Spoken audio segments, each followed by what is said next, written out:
Adam Waldman, Depp's lawyer, said afterwards, quote, Amber Heard and her friends in the media used fake sexual violence allegations as both a sword and a shield, depending on their needs. They have selected some of her sexual violence hoax facts, quote facts. Adam Waldman admits to having spoken to the Daily Mail with claims that Amber Heard and her friends had fabricated evidence to use against Johnny and make him guilty of crimes he had not committed. And in some way what he said makes a lot of sense. He explained that for the incident where the police were involved, this makes a lot of sense because usually police investigate and document a report if there's visible injury on the victim or if their premises looks disheveled. But since nothing seemed out of the ordinary with Amber apart from the fact that she was crying, they left their business cards and left. Amber had told the court that she had been punched and pushed into walls, and also that her house was in disarray. But if the police left without even filing incident documentation, it means it wasn't that big of a deal after all. Amber and her friends spilled a little wine and roughed the place up, got their story straight under the direction of a lawyer and a publicist, and then placed a second call to 911. Do you see? He claims they might have set the house up to look like a crime scene, and I have to agree this sounds very convincing. It seems their plan had failed when the first two police officers left, so they staged the place and disorganized stuff before calling the police again.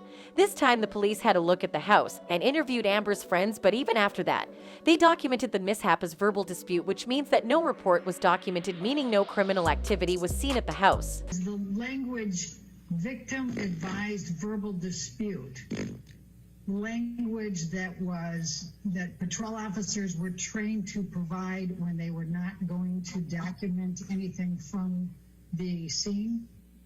It can vary, but officers would commonly use the phrase verbal dispute or to document when a report was not taken.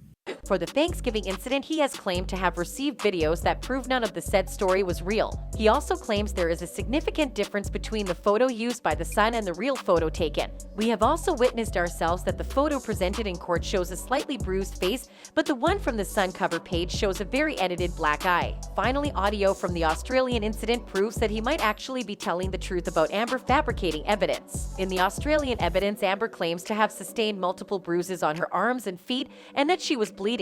She presented a picture of herself with cuts on her arm, but the audio tells a different story. He's got a lot of pain. A lot of pain? Pain. He's got a lot of pain also.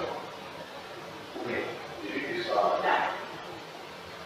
But it's a very important thing to get in that area.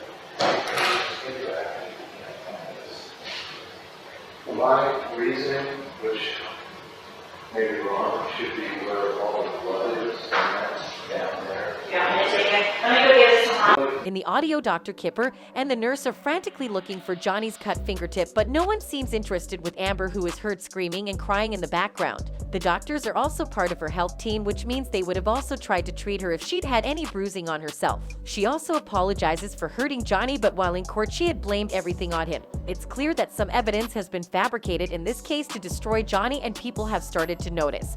That's it for this video. See you in the next one.